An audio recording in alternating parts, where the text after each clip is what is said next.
My name is Markus, and I'm a competitive Pokemon player and commentator for over 10 years at this point, and I recently hosted my own tournament because I wanted to see some very, very high-level matches of VGC to start off the year, so I invited 4 of the best players in the world to compete for the crown. And yeah, you will see now a stream recording. If you want to support projects like this, make sure to leave a like and follow on social media and so on and so on. Also, please let me know in the comments what you thought about the event and if you have any feedback that you wanted to give to us. But now, without too much further ado, let's have a look at what happened at the Winter Invitational Summit of Champions. I think that's the beauty of this tournament style though as well. We get to showcase every single match from this tournament, so you literally do not miss a second of any of the action. Our first match, as you said, Marcus, is going to be between these 2 incredible trainers, and being able to have a little look at the team straight away. This is actually my first time being able to look at them. I'm not seeing too many rogue Pokemon choices, but maybe if we dive a little deeper into them later, some of the more technical mastery will be showcased. Yeah, I mean, just looking at the Pokemon, I mean, I guess the Iron Bundle coming out from Kinugawa as well as that Thundurus are 2 picks that have had success before in VGC at the highest level, but not really that popular here in this Regulation F format. A team, however, that seems to be very, very popular and that we want to have a closer look at, that is Marco's team, because, yeah, he is going to bring what we like to call the bolt balance with a Calm Mind Raging Bolt.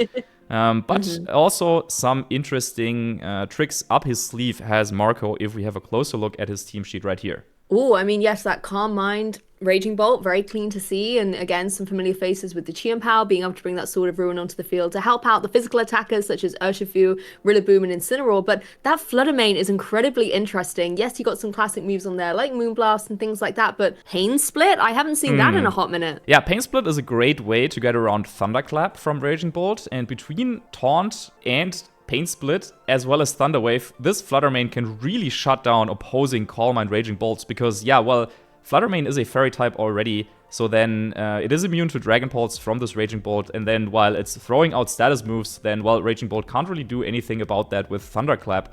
So it's quite new tech coming out here from Marco. I don't think we've really seen it to a lot of success at very high-level games, but I'm sure Marco is ready to showcase us what this Pain Split Flutter Mane can do. Yes, exactly. Looking forward to seeing if that's going to be able to come out into fruition onto the field. As well, you know, we've got some classic moves on here throughout the rest of the team. The Rillaboom running that Assault Vest going to be able to give itself a little bit of a special defensive wall, as well as being able to hit hard in that grassy terrain with the wood hammers and provide that fake up pressure as needed. No surprises again seeing kind of rapid strike Urshifu. It does complete that Fire Water Grass course so beautifully with Rillaboom and Incineroar. I think it's a very tried and tested trio combination, and I think it's something that no matter what tournament style in this regulation you're coming into, you have to prepare to face these 3. Absolutely. One more last shout out I want to give is Ice Shard on Chi-Pow. This is a move that has picked up in popularity a little bit over Sucker Punch, because of course Sucker Punch, just like Thunderclap, is a little bit more inconsistent, and if you have both Chi-Pow and Raging Bolt on the team, you don't want to be stuck on the field against Pokemon like, for example, this Flutter Mane that just like to throw out status moves. So having Ice Shard as a really, just like Aqua Jet and Grassy Glide, a lot of priority coming out here from Marco.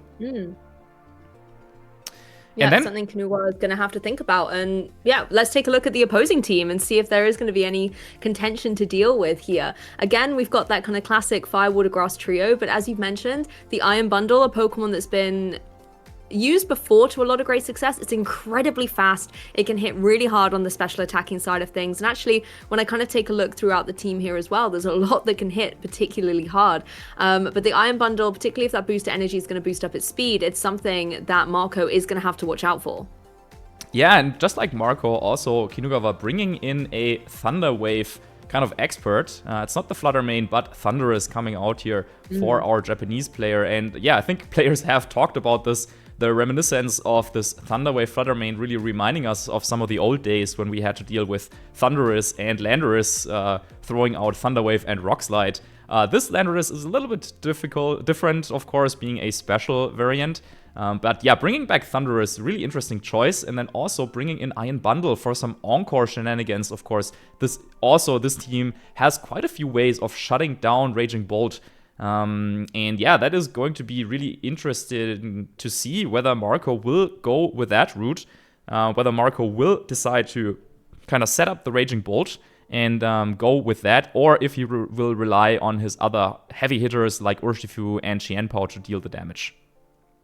Yes, and as well, there's a few great utility moves on here as well. Thunderous running that Eerie Impulse, not something I've seen in a very long time, but I believe it lowers the special attack by 2 stages of the target Pokemon. So that's something that on Marco's side, you know, Pokemon like the Raging Bolt or Flutter Mane can't really take that, isn't going to want to have their special attack lowered in any way, shape, or form. So something that Raging Bolt maybe has to contend with if it does want to go into that fairy type as well.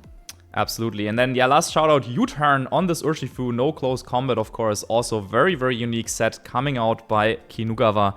But yeah, there we have it. Kinugawa against marcofiero to kick off this tournament. And yeah, I'm beyond excited. It's tough to make some calls already about like what we're going to see. But yeah, I think the one thing that we can definitely talk about is the fact that, yeah, this Raging Bolt might not have the best time against this team of Kinugawa. Yeah, it definitely has to contend with that Landorus. If it's going to hit really hard with the Sandsteer Storm, that's something that the Raging Bolt doesn't want to contend with. It doesn't want to contend with the Freeze Dry either. So I wouldn't be surprised to see it maybe go for that Terra Fairy Terrestrialization in order to try and find a way around a lot of these Pokemon move types, but then it still has to watch out for Landorus as kind of a double threat, because if it doesn't want to hit with the ground type attacks, it can turn into that Terra Poison, boost up Sludge Bomb, and then it can hit with the poison type attacks. Yeah, that's a very good point. Always something to watch out for there with terrestrialization as well. But yeah, I think the players are ready. We are ready. So let's jump into this Marcofiero against Kinugawa, Game 1 of the Winter Invitational.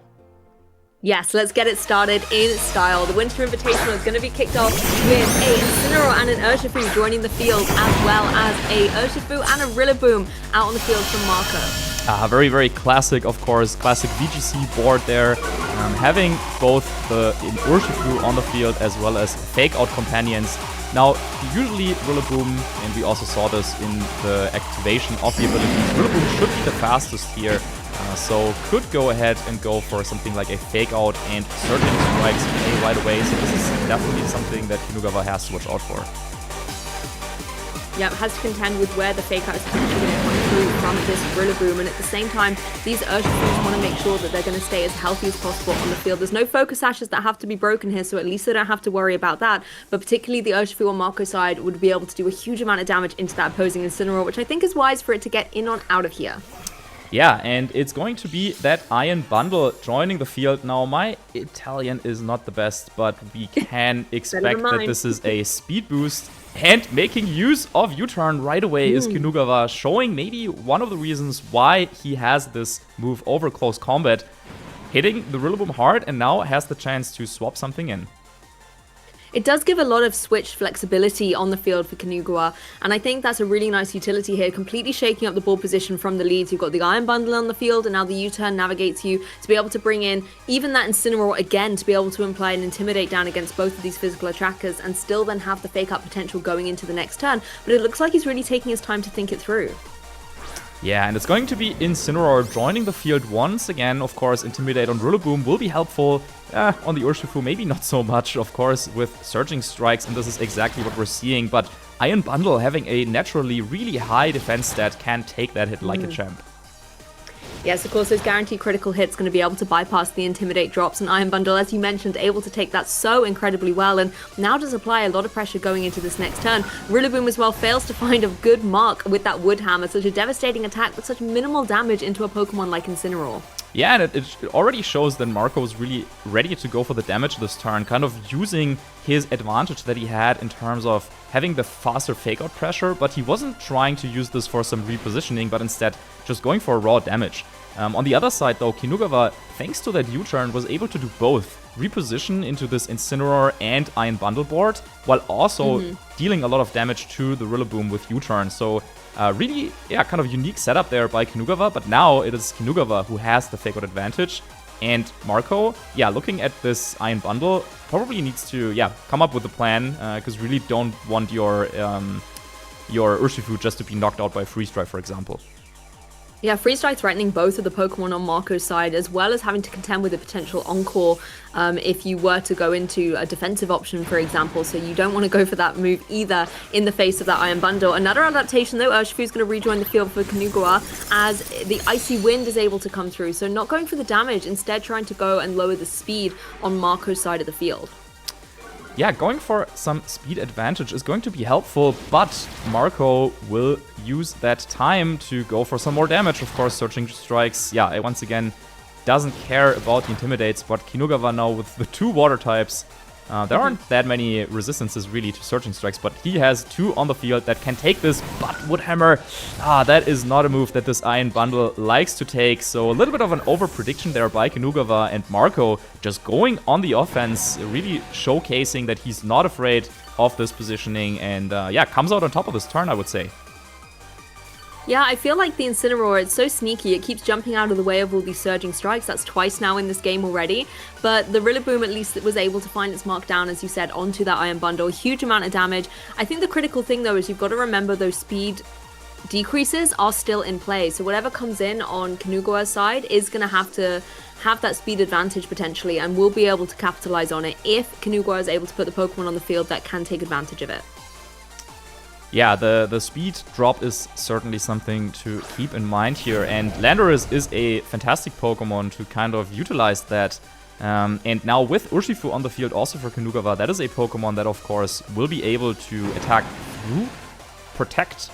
However, due to the lack of close combat here, I think one play that Marco can consider is just going for Protect or Detect on his own Urshifu, just to maybe let the Rillaboom go down, maybe throw out some last-ditch Grassy Glide, but yeah, usually you don't want to protect against Urshifu, but yeah, if it cannot really punish it because it doesn't have close combat, maybe this is the time to go for that.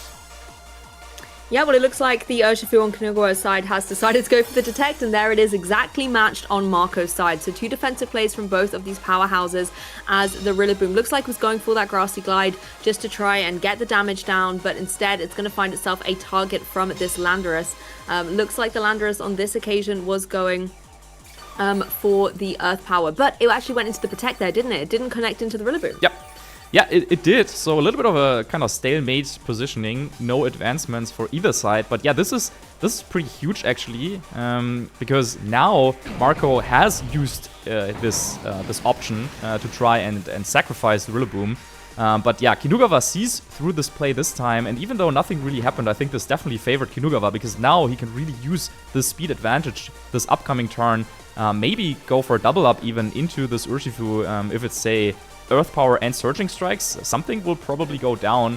And then, yeah, Wood Hammer is a threat from Marco, but let's not forget that Kinugawa's Urshifu could just Terrestrialize into the Steel typing as well. And yeah, with the reduced attack set that Rillaboom still has from those Intimidates from earlier, yeah, that could be a big turn here for Kinugawa.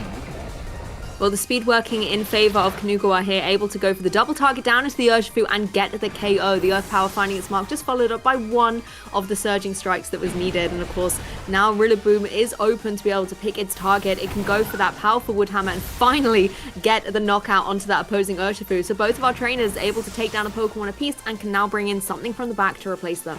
Yeah, great read kind of there, I guess, by Marco, going for Wood Hammer, even though there was the threat of this Terrestrialization coming out from Urshifu. But Marco's saying, well, yeah, maybe you are going to overpredict here, and instead I'm just going for the Wood Hammer. And so, yeah, they're trading Incineroar, or sorry, they're trading Urshifu one apiece. But yeah, the question, of course, is with trades like this, who is it favoring more? I mean, Marco still has Pokemon like Rillaboom and now Raging Bolt, so maybe cared a little bit more about this Landorus, or would have liked to knock out Landorus instead of Urshifu. Yeah, the Raging Bolt, you know, it's still so healthy. It's in a great position, except for the fact that you've got that Landorus on the opposing side, particularly as the Incineroar is able to join and apply some fake out pressure going into this turn as well. If you are that Raging Bolt, you might potentially want to try and go for the Protect, just not to get hit with the fake out. You have to contend again with the fact that this Landorus, we were talking about it earlier, has the potential to hit you whether you're in or out of Terrestrialization. So Marco needs to find a way to get rid of that Landorus, and fast.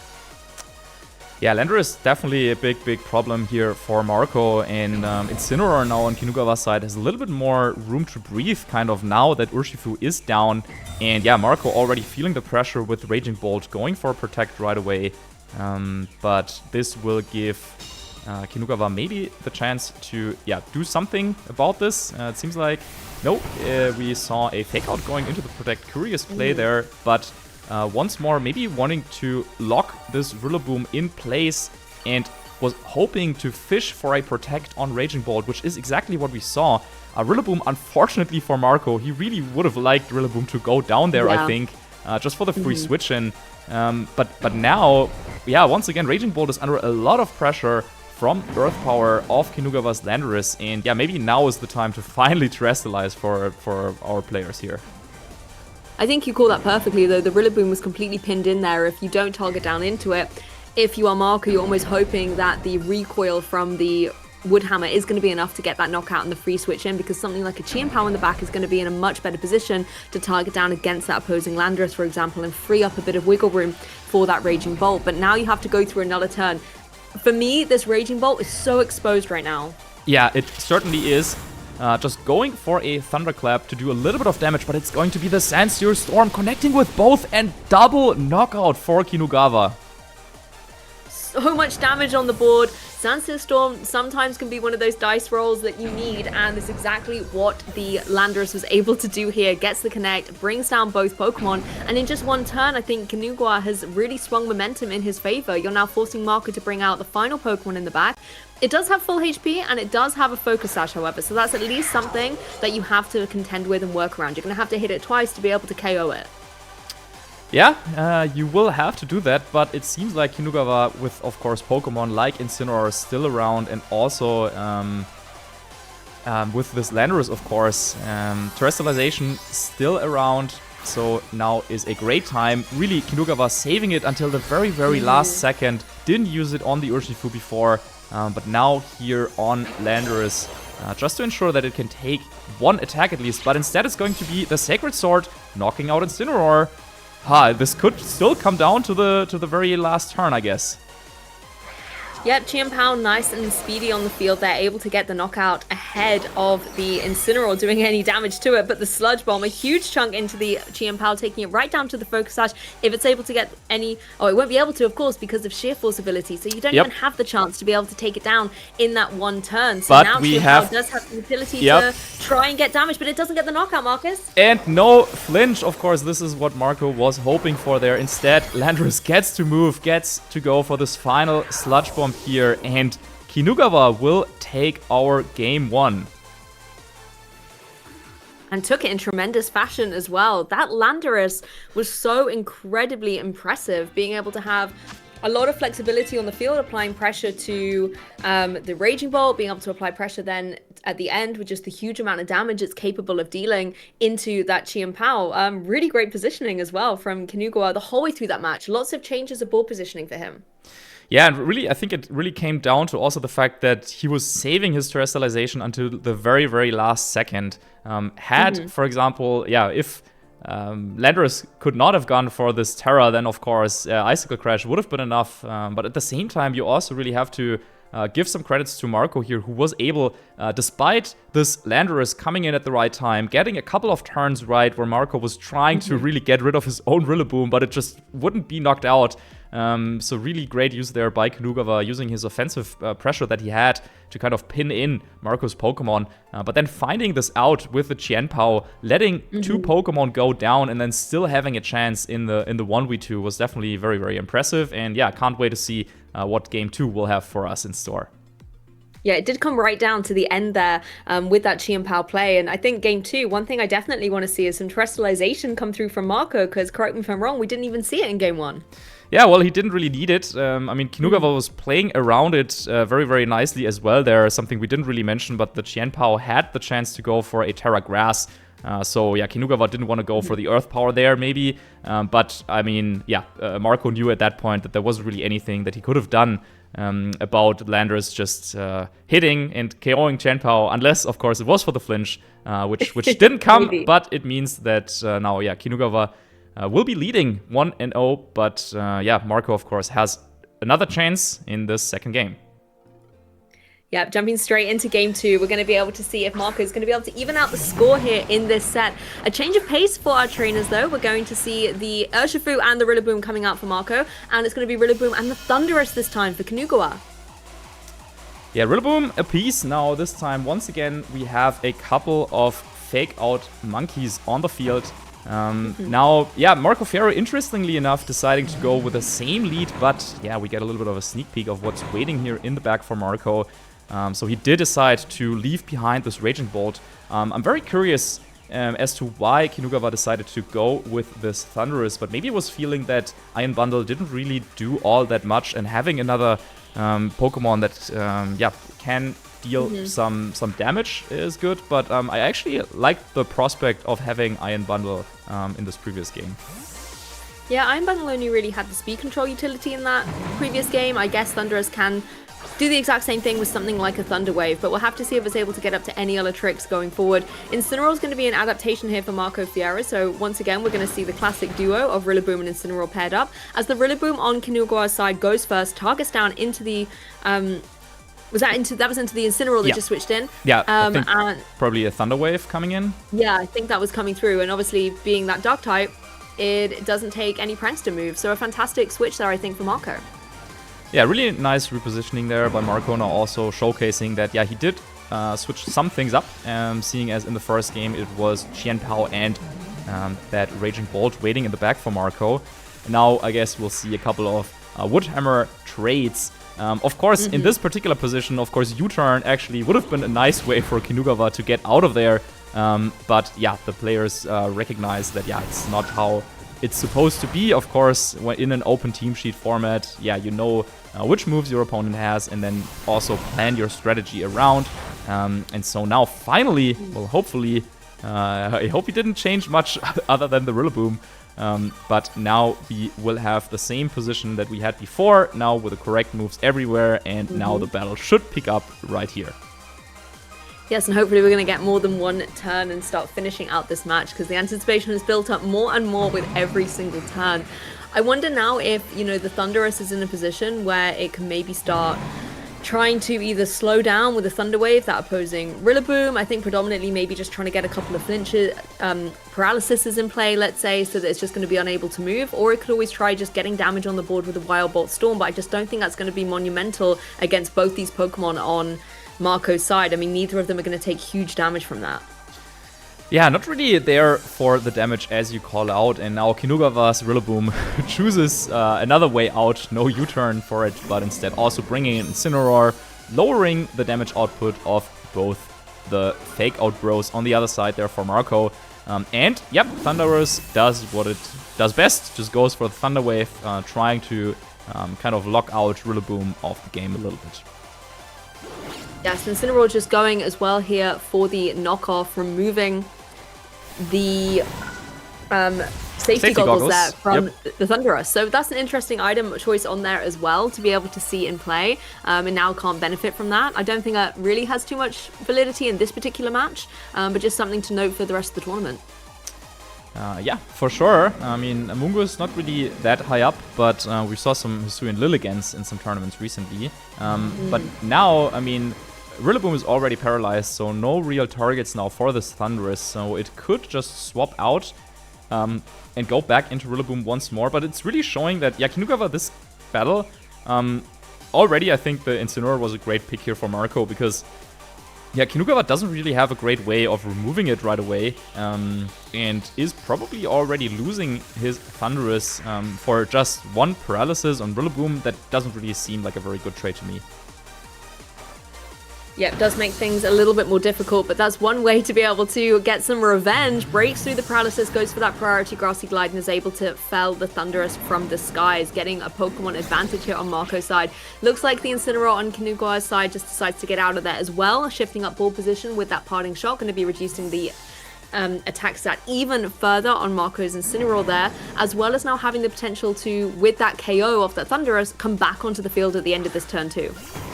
Yeah, and it's going to be Rillaboom joining the field, and just likewise, Incineroar over on Marco's side will also get out of there with Parting Shot. reducing Rillaboom's attack stat, of course, in the process. We've seen this so many times and times again. One of the reasons why actually Clear Amulet is picking up a little bit on Rillaboom. But yeah, both of them having the Assault Vest. And now Urshifu can kind of join the field. Of course, it's not the best Pokemon that you want to bring in here against a Rillaboom. But as we can assume that it could be Incineroar switching in for Kinugawa right away. Yeah, Marco decides to bring in the Urshifu rather than the Qianpao, which also could have been an option.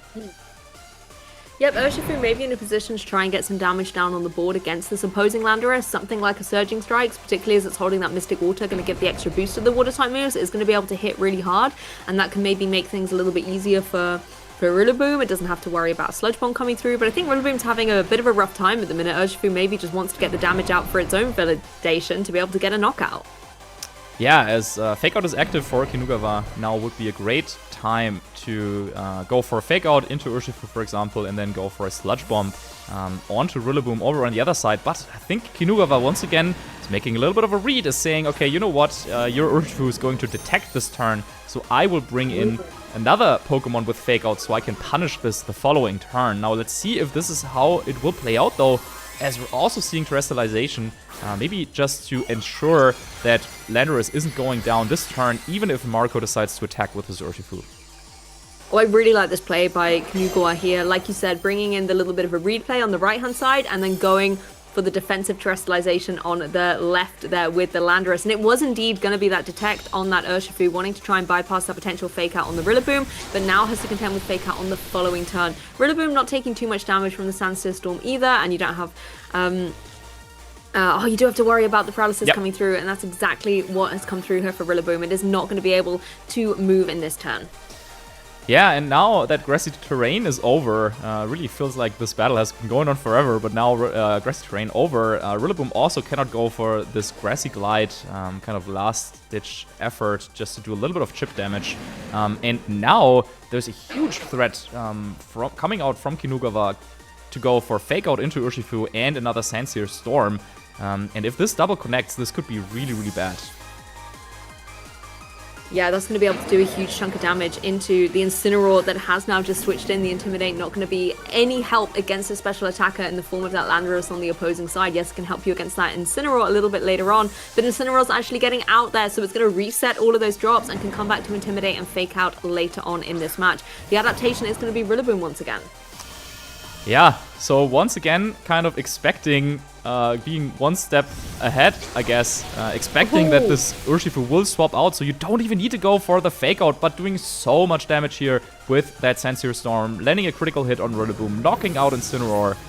But also, I guess the Grassy Terrain was reset. Now let's see. It's going to be high horsepower. Yeah, super effective, but with the reduced attack stat, yeah, doesn't really scratch that Landorus all too much. And just like in the first game, it seems like this Landorus is really, really kind of a big thorn here for Marco.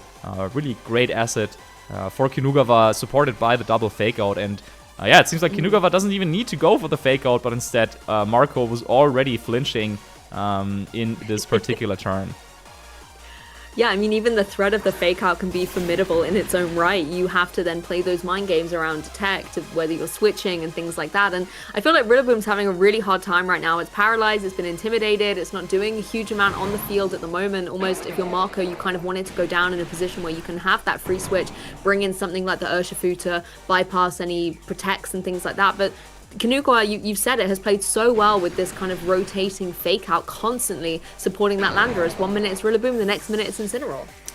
Yeah, it's just swapping in and out at all times, and that is just the beauty of having it on your team as a core. But now I think he maybe has found a break there, swapping in that Qianpao, and this time it is actually the Fake Out coming out, so I guess Marco got this call correctly this time. But let's see, Landorus following it up, and I think this was just the...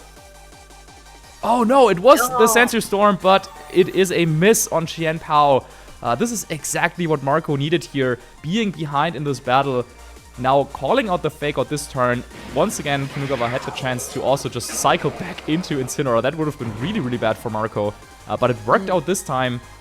with the detect on Urshifu and then avoiding this Sandseer Storm. Now, all of a sudden, yeah, kind of swings the momentum a lot back in Marco's favor, who now has Chien-Pao and Urshifu both at full HP, staring down this Landorus and Rillaboom. And even though Landorus has committed the Terra Poison, yeah, with a double target from Chien-Pao and Urshifu, this should be enough to get the knockout. And we've seen the speed that the Chien-Pao was able to have in that game 1 as well. So no wonder that the Landorus is running right into the back here. Wants to try and find a way to get through these Pokemon first of all, so Landorus can maybe clean up in the endgame. And intimidating Incineroar is definitely one way to do it, particularly against the Chien-Pao. But obviously we know that the critical hits of Surging Strikes are going to be able to bypass that. However, it's not to be. Incineroar doesn't have to worry about taking them on the switch in here because it's going to be joined by Rillaboom instead. Yeah, Rillaboom.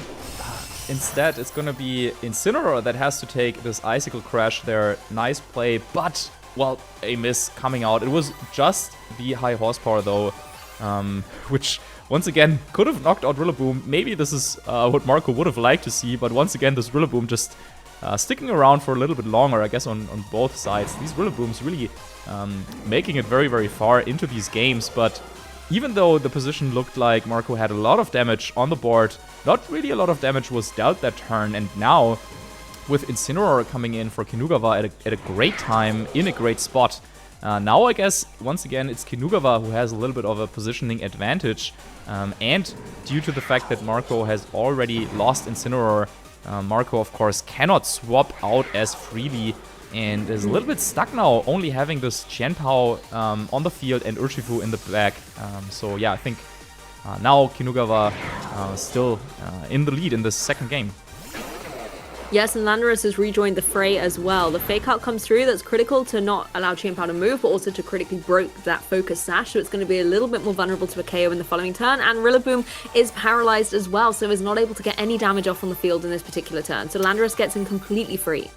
Yeah, definitely not what Marco would have liked to see. Both of his Pokemon cannot move here for different reasons, though, between the fake out and the full paralysis. So now, actually, yeah, the grassy terrain is about to run out for a second time. So pretty long and drawn out game that we're having here in this second game between both of these Latin America international champions. But yeah, once again, now Landorus has joined the field. The Chien-Pao already has had one stack of Intimidate on it, so yeah, Icicle Crash not that powerful, but it seems like Kinugawa doesn't want to risk any flinches here, and a great play there, calling out the Icicle Crash, and now this allows Incineroar to move freely. Taking the Crown Jewel out there on the field as the parting shot is able to come through from the Incineroar. Now this is once again going to add insult to injury to this Rillaboom. It's just going to be really unthreatening on the field completely, and particularly as we know that Incineroar can come back in later and intimidate as well. It's just going to be a difficult time for Rillaboom. The adaptation is that you can bring in your own Rillaboom, apply Fake Out again in this particular next turn, and Rillaboom again on Marco's side is unable to move. I think it's desperate to be KO'd at this point. Yeah, really, Rillaboom wanted to be out for a while, but well, with the Thunder Wave, I guess players really recently kind of reinventing Thunder Wave as a move. I mean, I was around at a time where every game started with like Thunderous clicking Thunder Wave against each other. Well, times are different now for sure, but even after a couple of nerfs throughout the generations, Thunder Wave is just still doing Thunder Wave things. And yeah, even though Rillaboom's move probably would not have been too impactful, the fact that the grassy terrain just ran out is actually really annoying for Marco as well, because Chien-Pao just a couple of HP, 6 in fact, away from restoring its focus sash, but without the grassy terrain recovery, it might not get there this battle, and of course, that would be great for Kinugawa. Let's see if he called it again. It's gonna be a fake out and earth power, and I think this was the perfect move, because once again, Rillaboom is stuck on the field, cannot move for one reason or another, and yeah, I guess what Marco really wanted here was, once again, he was hoping for Rillaboom to go down, but I think this is a big takeaway from this series. Yeah, sometimes it's just better to not go for the knockout, and we've seen this here in this game once more. Now Chien-Pao without the focus sash is at the mercy of this Landorus. And it's not like you can even freely switch out that Rillaboom to bring it in to reset the terrain, because you don't want your Urshifu in the back to take any unnecessary damage, because it's really going to be the key alongside Chien-Pao to getting the knockouts and trying to even out the score here on Marco's side. The Rillaboom's really not doing anything. Chien-Pao looks like it misses the Icicle Crash though, so that's devastating for Marco. It's going to have to take that Earth Power in retaliation and get knocked out for its troubles. What a devastating turn for Marco and Chien-Pao. Yeah, and also, I mean, Terra Grass was an option there, but Marco, decided not to go for it and was hoping that maybe it was going to be a Sludge Bomb. Instead, though, Icicle Crash missing, of course. If you miss, then you cannot get the flinch that you really needed to get this turn. And now with that, now finally Rillaboom was being knocked out, but it was at the wrong time now for Marco. And with this double knockout, Kinugawa very, very close to just taking home the second game and the series. Yeah, looks a little bit too late for that Rillaboom, you know, going down towards this end game now, leaving the Urshifu completely on its own against some Pokemon in Kinugawa's side that have just been so beautifully showcased throughout this set. Definitely that Landorus in the #1 spot for me, being able to get this Earth Power as well. Not enough to be able to finish up the job, however, so it's going to have to rely on Rillaboom that is going to be able to move here. We see the Urshifu targeting down the Landorus, just maybe trying to get a little bit of redemption for its fallen partners, but still isn't even able to do that. Not quite enough. Needed the Sword of Ruin there, but this Wood Hammer is going to be plenty. Knocking out Urshifu and will get Kinugawa the win in this first series after a little bit of problems setting up the match, but once it was set up properly, Kinugawa, taking home the win there and will advance to our winners finals. But I think it's important as well that the team building is accurate in this case, because you could see the tools and the utilities that Kinugawa has put into this team building so beautifully showcased in this particular match. You know, picking these Pokemon, that Landorus in particular gave Marco so much difficulty, and in terms of the matchup, it was something he constantly had to adapt around. So it was great to be able to see that idea of the Landorus being this kind of offensive threat, drawing in attacks, being able to deal the knockouts as well, being done so beautifully to kick off this tournament. Yeah, I mean, a lot to learn, I guess, from that set. I think what really stands out to me was really this Rillaboom there on the field. Marco was really hoping for it to be knocked out, but Kinugawa just perfectly kept reading turns between Fake Out and Protect. I think that was quite instructive. And then the second part, that just keeping Rillaboom around for long enough so that it started to become a problem for Marco when he really wanted it to be knocked out. And with that, Kinugawa takes home our first set of the day. And 2-0. Who would have thought that? Definitely, I think a great start to the tournament for him. And then, the action is going to come in at this point. So we won't take too much time analyzing this one, because we'll have Wolfie against Poke Alex coming up next.